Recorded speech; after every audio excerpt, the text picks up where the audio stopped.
This is CBS News Chicago. Good morning, everyone. I'm Dana Kozlov. And I'm Audrina Sinclair. Thank you for joining us this morning.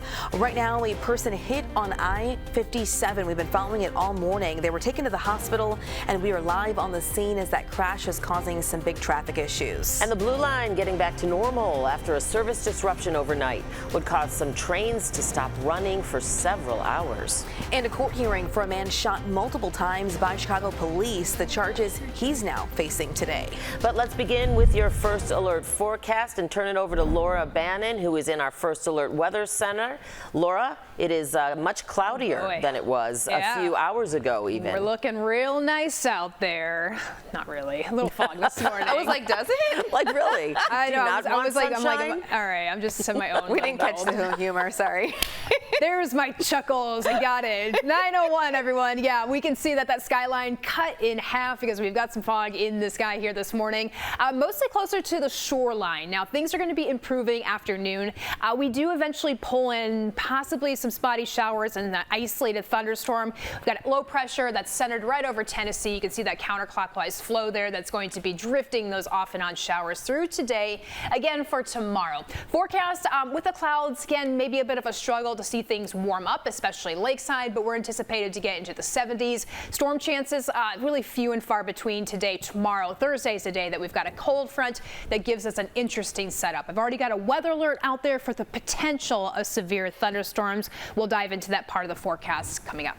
All right, Laura, we'll see you soon for those details. But we want to begin with your nonstop news where major backups on I-57 this morning have been continuing after that car hit a pedestrian on the expressway. Marissa Perlman is live at the scene, which is near 127th Street, where traffic is still being diverted. Good morning, Marissa. Dana, Audrina, good to be with you. Yeah, going in on about 4 hours since this crash first happened, and the backups are still here. Now check this out. This is the scene that we've been talking about all morning long on I-57 northbound near 127th in the Calumet Park neighborhood. At this hour, all of northbound I-57 is blocked and closed off. Traffic, you can kind of see here, is being forced off and then back on single file at 127th here. So if you are watching this and you are still at home and you need to commute today, you're going to want to avoid this. There are solid delays northbound from I-294, the backup starting at Sibley. Now, first responders say the investigation is still in its early stages, but at this point can tell us that a woman was hit by a car and was seen underneath it around 6 this morning. Police sources tell us she is alive but badly hurt and was taken to an area hospital to be treated for her injuries. Now, at this point, we do know there is a black SUV that sits in a center lane northbound here at 127th. It's not clear exactly how that car is involved in this investigation. But again, northbound I-57 shut down after this crash here in the south suburbs. You're looking at least a 45-minute backup if you're getting into this delay.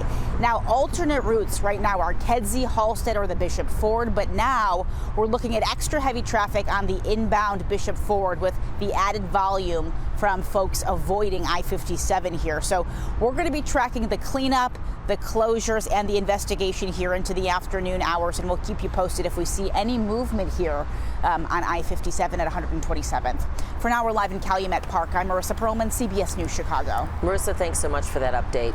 Well, service is back to normal on the Blue Line after an incident near the Clark and Lake stop. Chicago police say a man fell onto the tracks around 2 this morning. He died at the scene. Trains stopped running for several hours between Grand and UIC Halsted.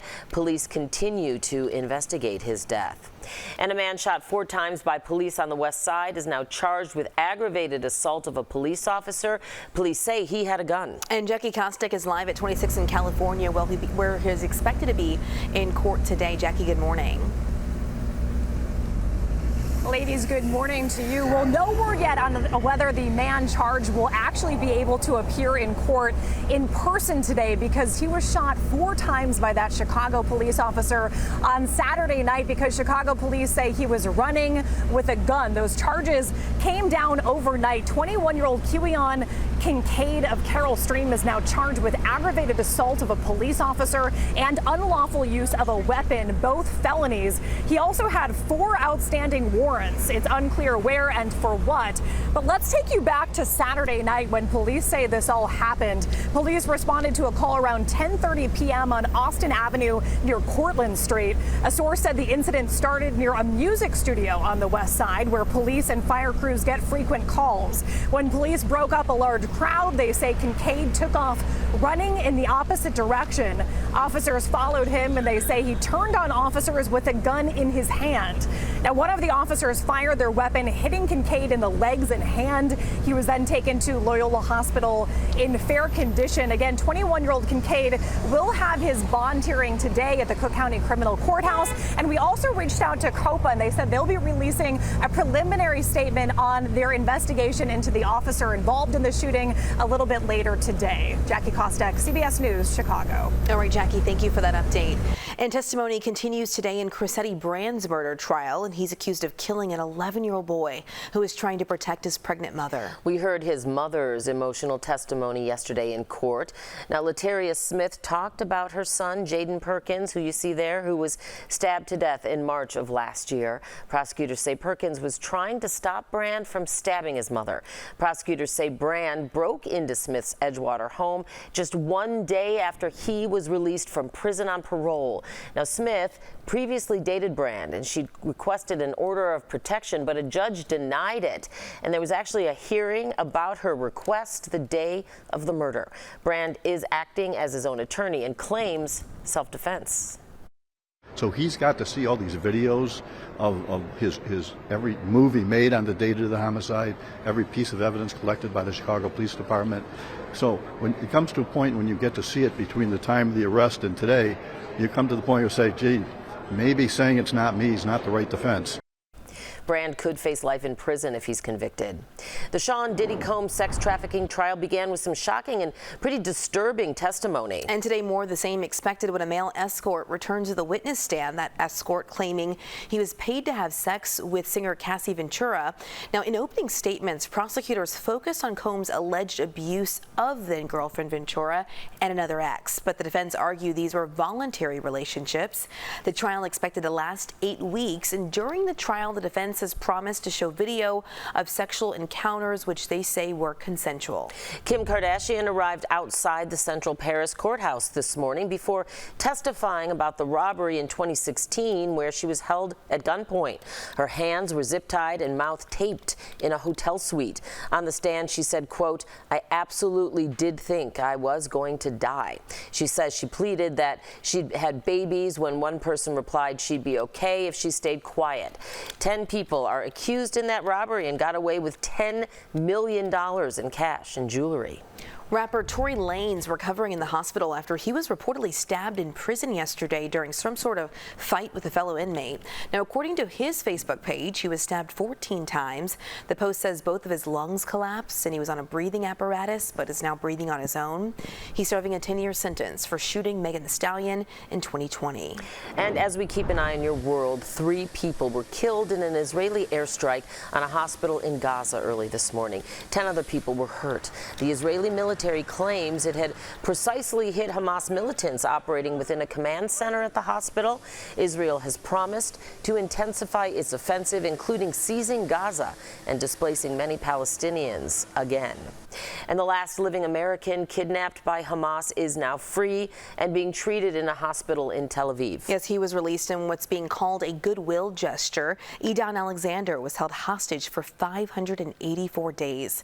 The now 21-year-old has American and Israeli citizenship, and he moved to Israel to serve in the military and was stationed right near the Gaza border when he was taken on October 7, 2023. Minutes after he was handed over to the Red Cross yesterday, cameras captured his mom talking to him on the phone.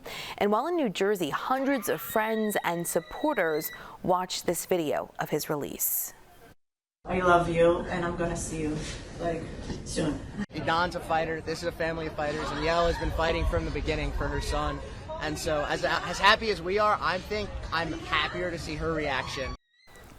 Now, despite the joy that we saw in the video of his return, the families of the remaining hostages are still holding out hope for their own loved ones. An estimated 58 hostages are in Hamas custody. 23 are said to be alive.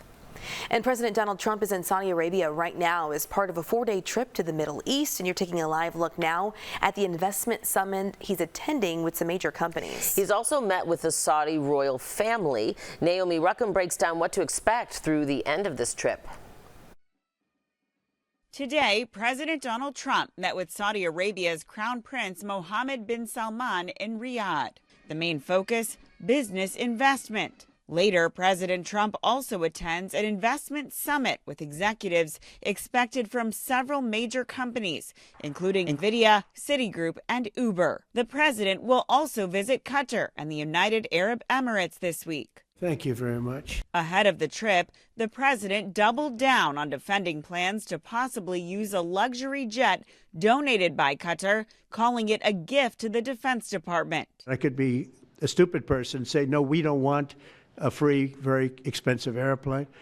But I thought it was a great gesture. President Trump also hinted that he might take a detour to Turkey if Ukrainian and Russian officials move forward with high-stakes peace talks there on Thursday. I was thinking about actually flying over there. There's a possibility of it. Those comments made as the president signed an executive order setting a 30-day deadline for drug companies to lower their prices to levels similar to those charged in other wealthy nations, or else they could face steep caps in Medicare payments. Big Pharma will either abide by this principle voluntarily or will use the power of the federal government. On trade, President Trump says he plans to speak to China's President Xi Jinping as soon as this week, after his administration announced a deal Monday for both to slash tariffs by 115% for the next 90 days. Naomi Ruckham, CBS News.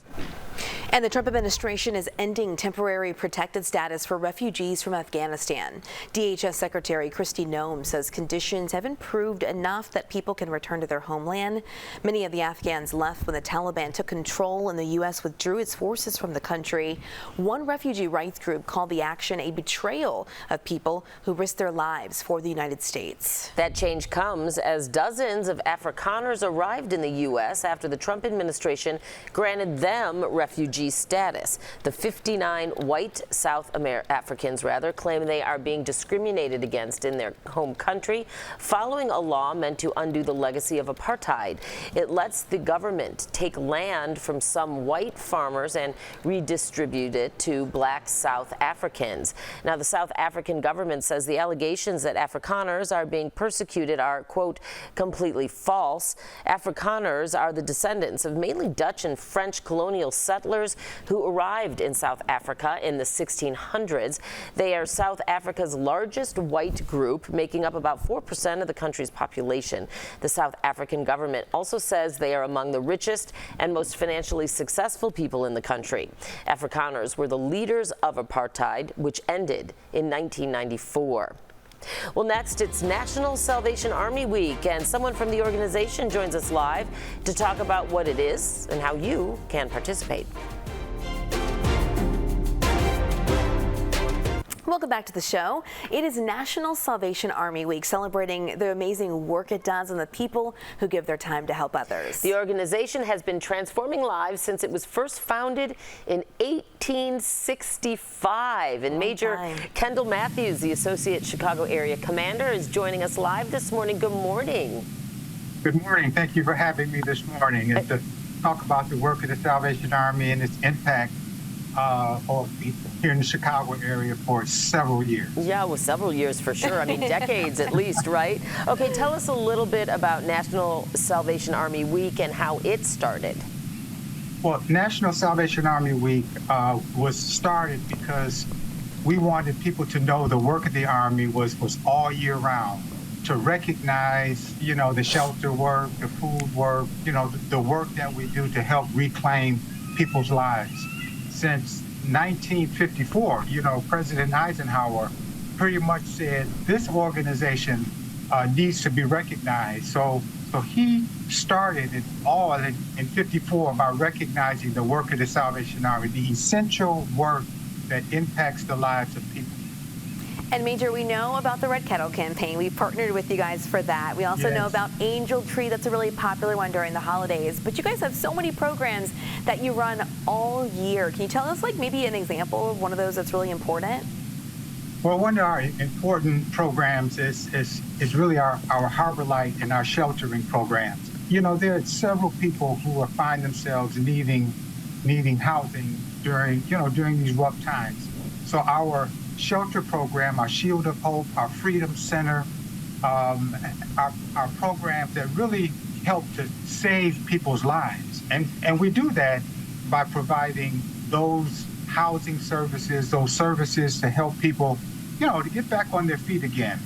Over 600,000 opportunities we have during the year to help people with food, shelter, and clothing. I like to say soup, soap, and salvation, those 3 S's, to really put forth the work and the mission and the ministry of the Salvation Army. There's camp music, there's all sorts of opportunities to really help people's lives. And the Army is really not known for working with young people, but our band ministry is one of the largest ministries in the state.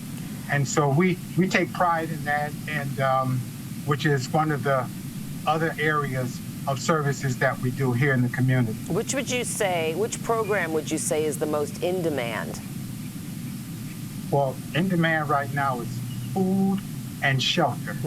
Those 2 aspects are very important right now. And our food pantries and our mobile feeding units really reach out to help people. Those are the essential ones that I would say that are important right now.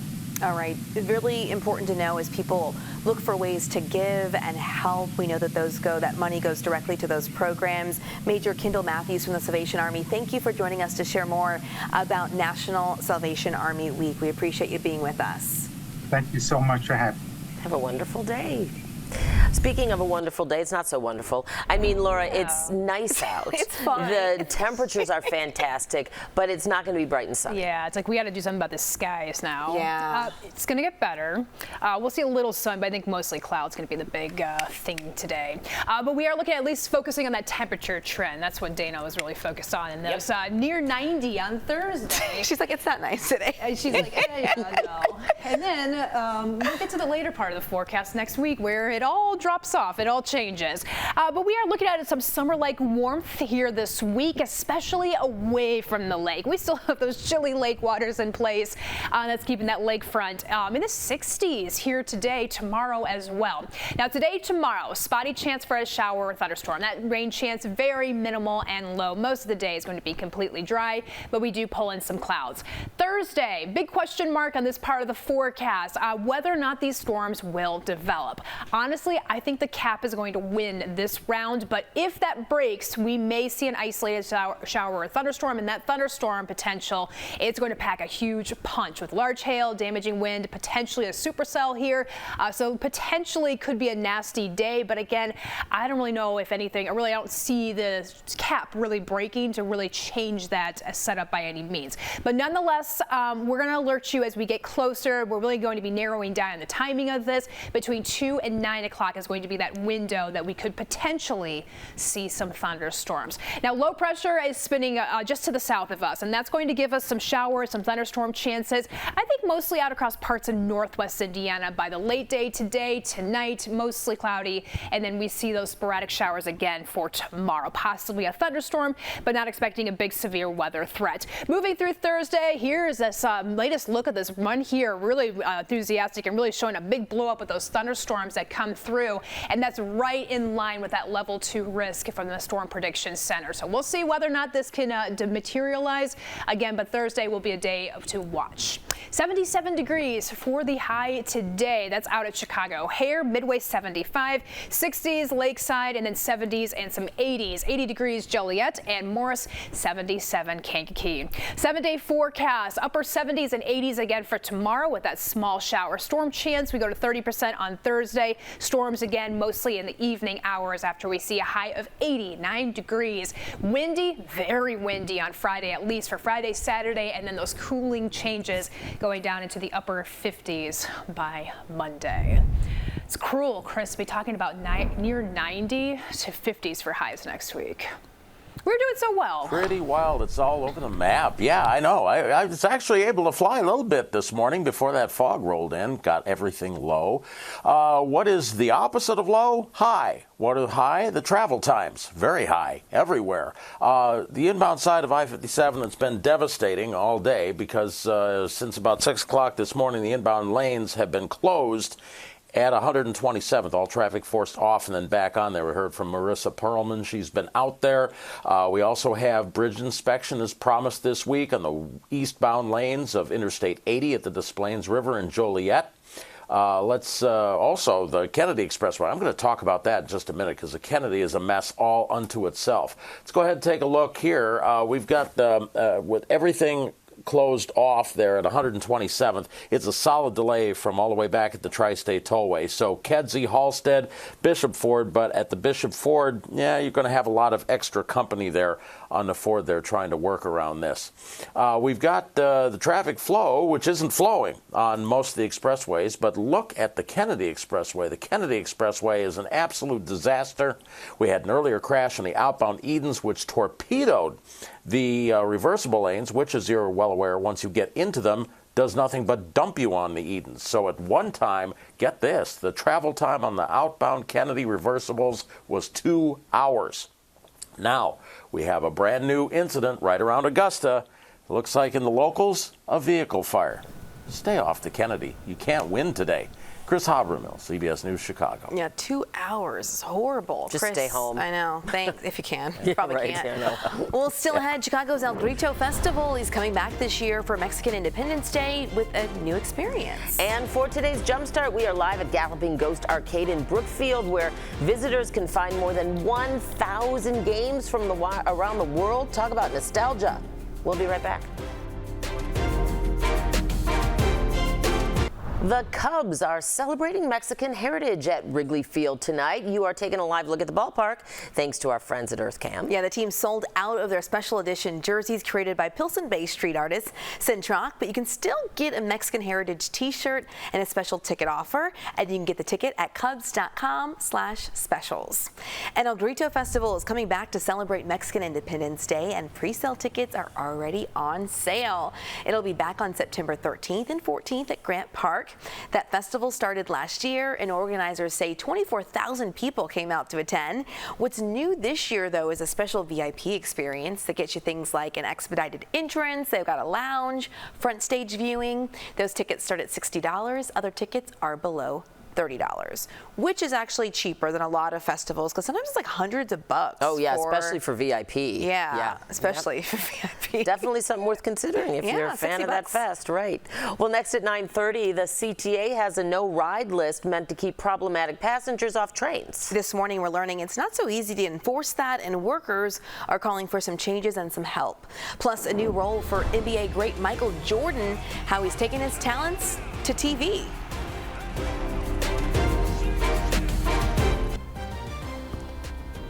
This is CBS News Chicago.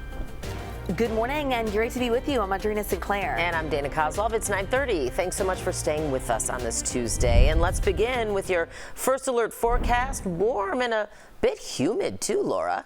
Yeah, you know, it's been a shift. Now we're talking about humidity. Now the humidity today, it's not too oppressive. I wish I had the muggy meter to really show you where we're at. We're in the middle. We've got dew points right around that 60-degree mark. So that is slightly humid, not too uncomfortable, but it comes along with the territory. We've got warmer conditions, 70s, 80s, near 90 degrees on Thursday. That 10-day trend showing we do cool things down for next week. So talk about a shift. Upper 50s and 60s next week. Our average average in the 70s. And we're about 10 degrees cooler than that for next week. So soak it up while we've got it. Nice looking sky right now. That's over DeKalb right now. Some sun and clouds mixed. We're in the 60s and 70s.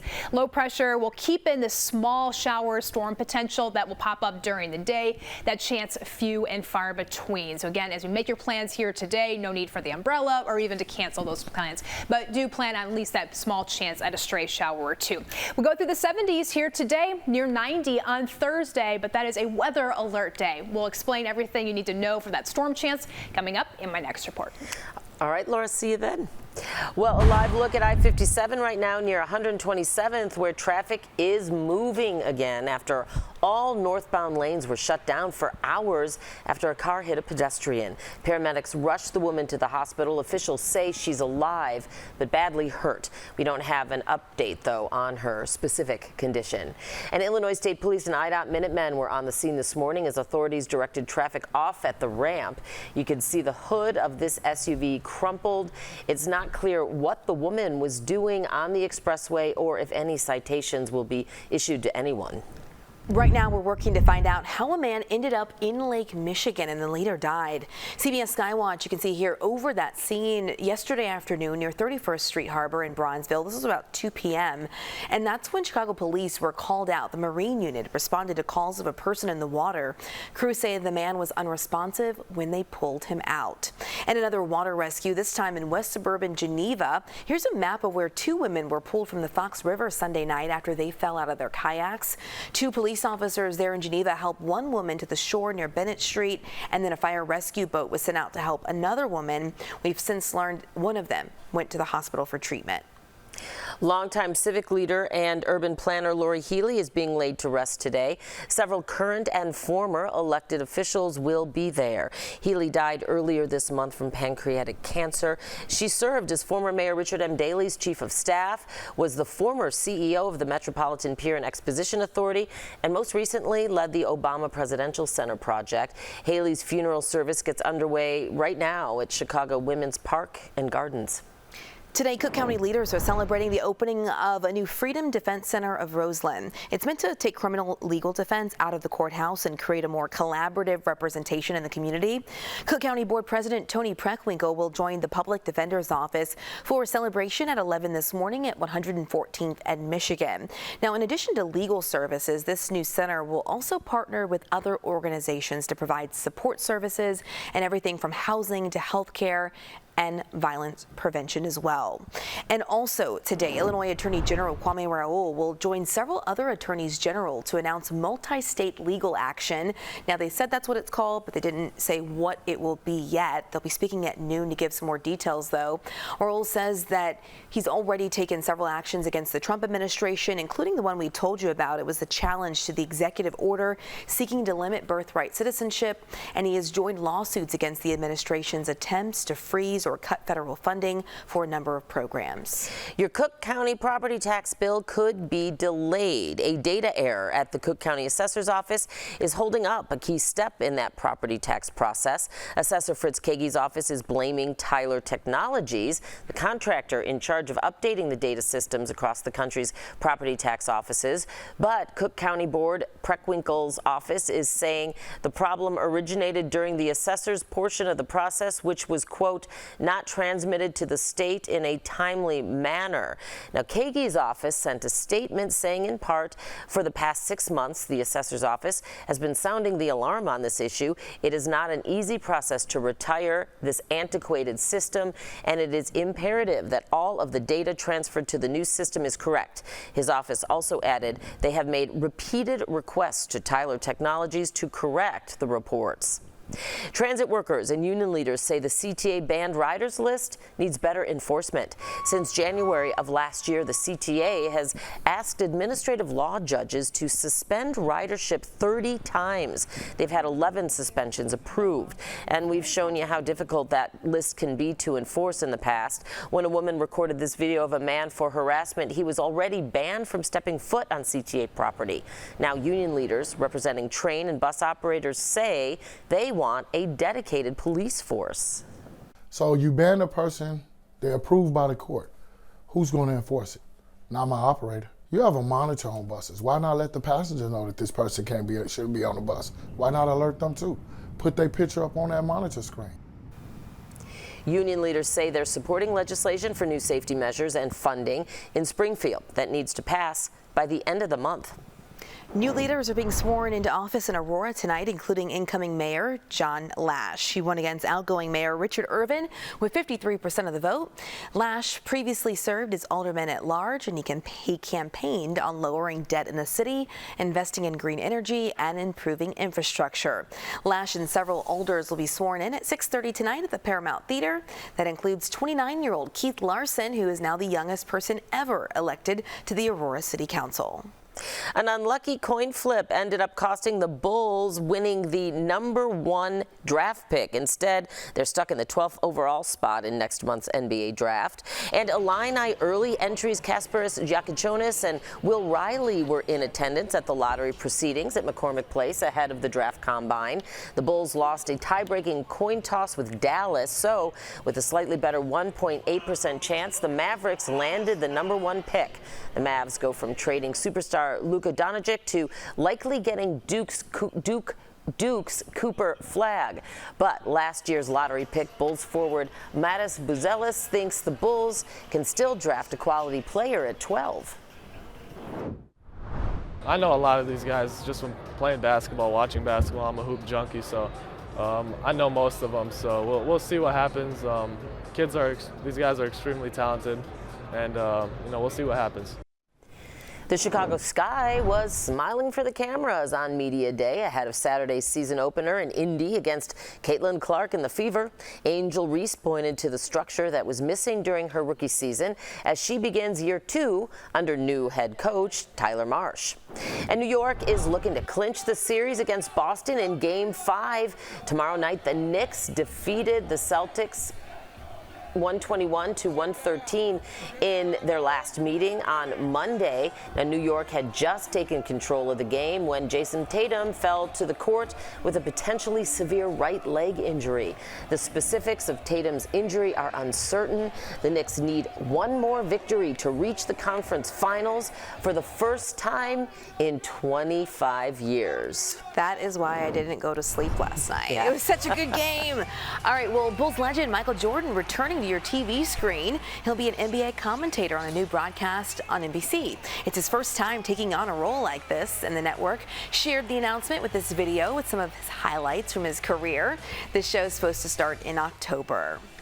And next, a special school celebration for the new Pope. We head to Leo High School, where families and students gathered to honor Pope Leo XIV and his connection to that school. And we're back at Galloping Ghost, a massive arcade in Brookfield featuring more than 1,000 classic games. Here's my trusty muggy meter. It's slightly humid. We've got dew points closer to 60 degrees, so not too oppressive. In fact, we're right in the middle of the scale there. Now, notice what happens by the weekend. We see a significant drop there. We're going to be looking at cooler, drier, refreshing air, but it means that we've got a big cool down on the horizon. We'll track those ups and downs in your First Alert forecast. The Chicago History Museum is hosting a special event exploring the need for performance spaces for breakdancers. 3 B-boys will also dive into the history of breaking here in Chicago and the impact gentrification is having on that scene. The panel is at 5:30 tonight. Tickets are free, but you do need one to get into that event. Oh, that looks fun. That's pretty cool. That I could never cool. break dance. I was a dancer, as you know, way back in the day. I could not do it. It's hard. Yeah. It takes a lot of body control and strength. All right, well, we are jump starting your morning by touring a giant arcade space in Brookfield. Galloping Ghost Arcade is full of classic games and pinball. And back with us now is owner Doc Mack. Good morning, Doc. Good morning to you.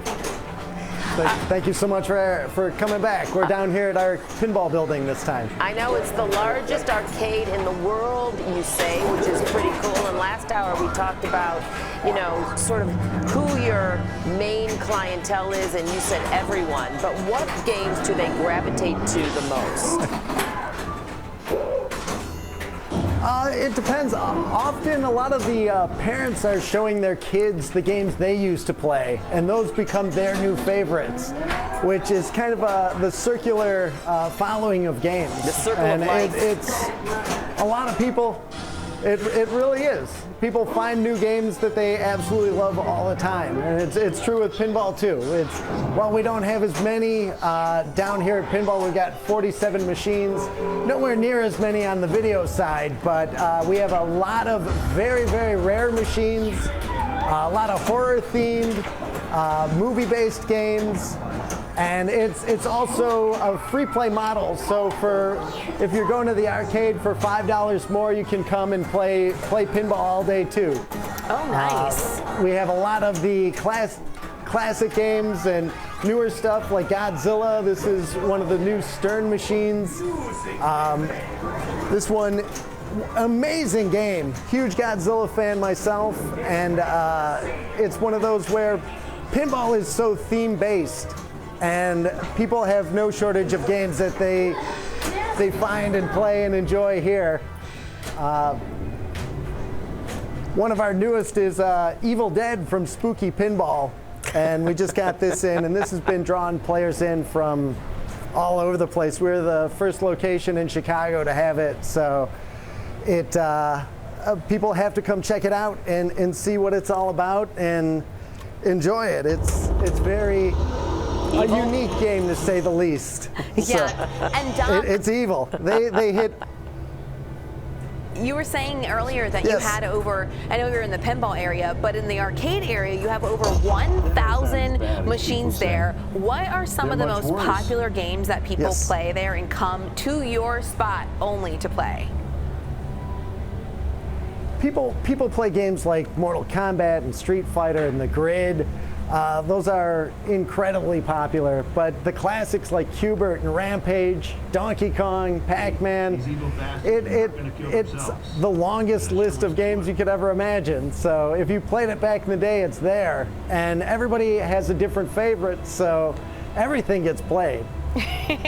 All right, Doc, we appreciate you being with us all day. So cool to know that you got $25, you can play games, add $5, you can play all the pinballs. We appreciate you being with us from Galloping Ghost Carcade. Thank you. Thank you so much. Very much appreciate you coming out. You got it. Well, let's get a check of our first alert forecast now. But Laura, first we want to talk about an earthquake that was reported downstate just north of Effingham earlier today. It was around 11:45. It was just a minor earthquake, so I don't expect a whole lot of reports. But look at the map here so you can see just how far south it was at the Chicago area, out near Effingham, possibly even the Champaign area, Dana. Maybe a little bit of a shake there, but a 3.3 magnitude. That's minor. We're talking maybe you're going to feel just a little bit of a rattle, hear something creaky, something you shouldn't typically hear at that time of the night.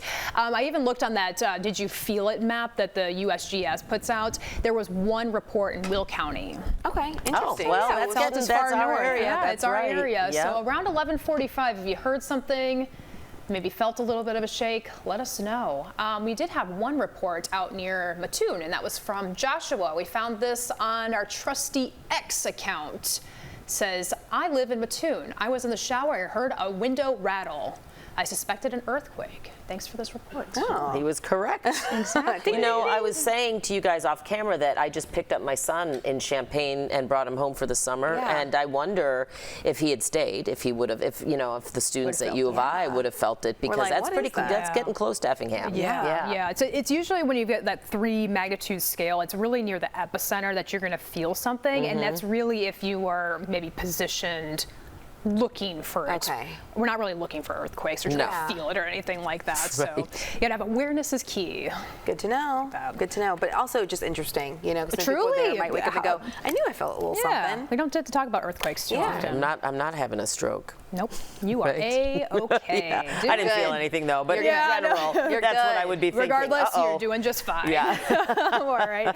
Almost 10 till 10, everyone. Let's take a look at the forecast. There's that earthquake in the position. If you want to take a look at your screen again, real quick, that was in the Coles, Cumberland County. That's well far south of Chicago.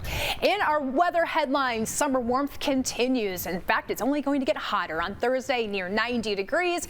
Few shower chances today, tomorrow, and then a big question mark on the severe thunderstorm potential for Thursday. 70 degrees right now, and really not the prettiest looking skyline view out there. We've got some clouds. Fog seems to be improving, especially lakeside, as things warm up. Low 70s now, upper 60s, northwest Indiana, not too far behind. Low pressure still spinning away. Really haven't seen a whole lot of movement in that department, but what this is going to be the focus for through the day today is these spotty showers, isolated showers, maybe a thunderstorm. We picked up a couple of these yesterday. I expect that similar trend again during the afternoon, evening hours for today, again into tomorrow. Thursday is when we have a cold front on the move, and that's when we're going to see that shift in our weather pattern and then potentially a line of thunderstorms. Our Storm Prediction Center does a really nice job outlining that risk for severe weather out toward the west and into Chicago and northwest Indiana.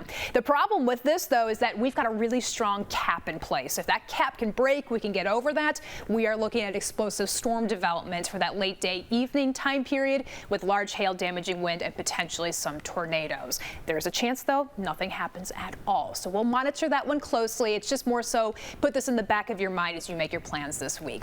77 degrees for the high today. Well inland, some low 80s. Lakeside, still chilly out there with those lake waters in the 50s. And we are going to see things heating up nicely over the coming days, especially by Thursday. A high near 90 degrees in record territory. The record for that day, 91. Coming in at 89. 80s and windy Friday and Saturday, still windy. We get a break in the wind, but those temperatures come crashing down through the 60s, upper 50s for next week. Chris, those 50s are certainly not going to help warm up that lake anytime soon. I'll tell you, it is really quite the meteorological smorgasbord that we're having around here. This morning I took off, looked great. Then all of a sudden fog rolled in. Where'd that come from? Yeah, off the lake. Anyway, let's go ahead and take a look and see how we are doing as far as traffic rolling in. I wish it would roll out, and so do you. Look at that. There's lots of red on the map, at least. I-57, all lanes have been reopened at 127th, but we still have a delay to flush out from all the way back by Sibley. We have ongoing bridge inspections. They're going to be in a lane every day during the week between about 8:30 in the morning and 2:30 in the afternoon on eastbound 80 at the Des Plaines River in Joliet. If you get on downstream, you'll miss it.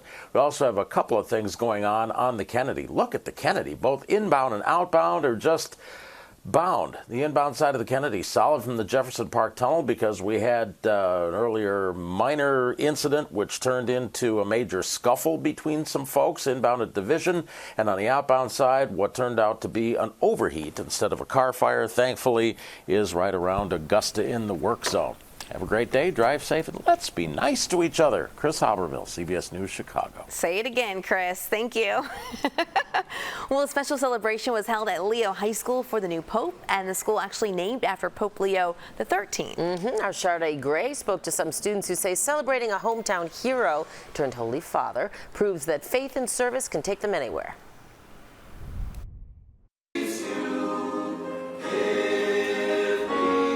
Melodic sounds echoed inside Leo High School Monday morning. As students, alumni, family, and supporters packed the auditorium for a special prayer service honoring Pope Leo XIV. A kid from the south side of Chicago is now one of the top 10 influencers of the world. Young men sitting here, where are you headed? 16-year-old Stephen Jackson says he's headed for greatness. After finding out Pope Leo XIV is from Dalton, Jackson says that inspired him because he's from the same town as well. Someone of his stature came from where I came from, and that gave me comfort because he achieved feats that were very high. He's the new pope, for crying out loud. Like, that gave me a comforting feeling, not only saying where my town, where I come from, doesn't define who I am. Leo Catholic High School is marking a major milestone, 99 years of service here in Auburn Gresham. This year, they have a new meaning with a newly elected pope who chose the name Leo in honor of Pope Leo XIII. It was his legacy that inspired the founding of this all-boys Catholic school back in 1926. Since then, the school's mission has been focused on justice, fairness, and the respect for everyone. I know he went through some adversity, so whenever I go through adversity, I'm trying to push harder. Leo High School's president Dan McGrath says not only is the school named after Pope Leo XIII, but they embody his message, as well as Pope Leo XIV. We really emphasize dignity and respect for your fellow man, man and women, but just treat each other with respect and dignity. Reporting in Auburn Gresham, Sharday Gray, CBS News Chicago. And since the Pope's appointment, one big question stirred right away, of course. Is he a White Sox or Cubs fan? And that's exactly what he asked someone yesterday as he autographed a baseball for them. So lip readers say if you look closely, you see him mouth White Sox or Cubs. And the man answered Sox. You may remember the Pope's older brother told our Dorothy Tucker they grew up as Sox fans as kids here in the city, but we haven't heard him say it himself, at least not yet. We'll be right back. All right, let's do another look at your 7-day forecast. We've got highs up near 90 on Thursday, weather alert day for the potential of thunderstorms, and then we're storm-free, rain-free this weekend, but then cooling off. 60s on Sunday, Monday a high of 58. God, I refuse to believe it. You have to. All right. Accept it, no girl. choice. It is what it is. Thanks, everyone, for joining us here on the News at 9. Your local news continues here on the stream. She's like, talk to the hand on the one ear. Have a great day, and we'll see you tomorrow morning.